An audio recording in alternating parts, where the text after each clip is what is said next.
So I thought I'd do a little video about why most white people don't speak out against racism. This video was inspired by someone who I respect, who posted a Facebook status the other day. He said, how come all the other white people don't go so hard on the bad racist white people? You know, something comparable to how black people work hard to debate any of the bad black people who are simply frustrated with white racism and oppression. Why don't white people speak out against their own like we do? So I'm gonna try to answer that to my best ability, mainly because motherfuckers go on the path of least resistance, you feel me? People tend to seek pleasure and avoid pain. That's like law number one. We do things that we're rewarded for, and we avoid things that we're punished for. And in order for white supremacy to survive, people who are for white supremacy are going to be rewarded. People who are against white supremacy are going to be punished. So for anyone who speaks in favor of white people, they get rewarded. For anyone who speaks out against white people, they get punished. And it doesn't matter what the race is of the person doing this talking. You know, it could be a white person speaking for or against white people, black person speaking for or against white people. Either way, the way you get treated depends on what your response is and what you're saying.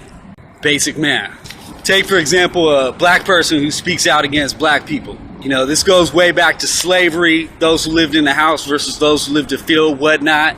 You know, nowadays it's usually black conservatives, quote unquote, they say, who will point the finger at other black folks and say, okay, you're the problem, you know what I'm saying? We're the problem, we're fucking up. That's why we're in the condition we're in. They shift the blame from white supremacy to a supposed black moral or cultural inferiority. And of course, white folks buy this shit, you know what I'm saying? They lap that shit up because it supports some of their ingrained racist beliefs. He helps them sleep at night. He either justifies their racist beliefs that they already had, or he helps them maintain their illusion that racism is over and that, you know, there are no racially based limits to your success in this world, and therefore any failings you have on your part are based on your own failings, you know, not a system of oppression. He might get called a sellout or an Uncle Tom by other black people, but that doesn't really matter because they don't hold the power, you know, they're not the ones who can actually hold him accountable. It's usually going to be a white person who's signing his paycheck at the end of the day. It's a white person who decides whether he gets promoted or not, whether he even has a job or not, 9 times out of 10. A lot of these dudes even have careers just speaking out against other black folks, you know what I'm saying? Because white people will pull them out. Whenever, you know, something happens, they want to blame on white people, well, pull out the black conservatives. All right, so that's one side of it. Other side is white people who speak for the interest and for the benefit of black folks. And what happens with us? Most white people in this country either feel they have an interest in maintaining white supremacy or at minimum, you know, in not opposing it.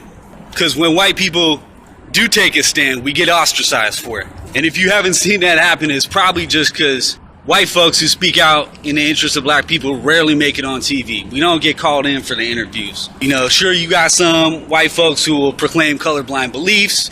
You know, they say we're not racist. On Martin Luther King Day, they all get around and sing Kumbaya, which is great. I'm not knocking that. But what I'm saying is, when it comes to actually challenging white supremacy in a real way or pointing out systemic injustices in this country, suddenly they're not around. Suddenly they don't want to speak about it. They opt out of the conversation. Most white folks, you know, or when they do go hard, they go hard on historical injustices. They go hard on slavery. They go hard on Jim Crow, you know what I'm saying, segregation, but they don't go hard on current systemic injustice. Only time they speak out against what's happening right now is when they're going against extremists, you know what I'm saying? Donald Sterling, they'll throw him under the bus. The KKK, neo-Nazi, skinheads, all that shit, they'll throw them under the bus. But all these people who subconsciously support white supremacy without even realizing it, they're left untouched. They always come to the defense, making excuses for them. And also the media always portrays this whole thing as a black problem as well. You know, not taking into account the fact that the race problem in this country is actually a white problem. Because white people, for the most part, are holding the strings that actually keep the shit perpetuated. And anyone who identifies too closely with blacks, we get written off, you know what I'm saying, laughed at, looked out as clowns. They come up with words. Back in the day, it was, you know, N-word lover. You know, they call us wiggers, you know, all these different words they have to dismiss and shut down basically white folks who get too close to black folks. And it's funny because on one hand, you'll see the white saviorism mentality. You know, they got these movies coming out where it's all like the white people helping out the poor black people, you know, this paternalistic idea we have. But that's a fictionalized version. The actual white folks who really put themselves on the line and died for this shit, you never hear them mentioned. They don't talk about them in Black History Month. They don't talk about it when they're talking about the civil rights movement. They don't talk about John Brown. You know what I'm saying? Hell, I can't even name most of the white activists from the past. And me being who I am, I should know. Most of us don't even know because it's hard. You gotta dig deep to find that shit. And I'll tell you why. It's because they don't want us to see that. They don't want us to identify with that. They don't want us to see that as an option for us. If we look at it like black folks stand up for black folks, white folks, all we have to do is just quote unquote not be racist, you know, and just go about living our lives in comfort. Well, this is what happened. Black folks get the impression that we don't care. They get the impression that white folks just don't give a fuck because of what they go through every day and what we continuously fail to acknowledge. Or even if we do acknowledge, we fail to do anything about it or speak out actively against it. And then white folks, because we don't see other white folks standing up for it, we get the impression that it's not our battle. We're not told the story that it's our battle.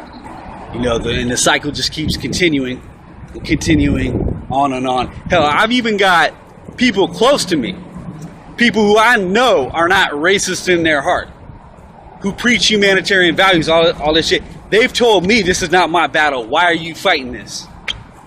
People I know and love. And when otherwise well-meaning white folks tell me that this isn't my fight, I ask you a question. Why the fuck isn't it yours? How about that? Think about that.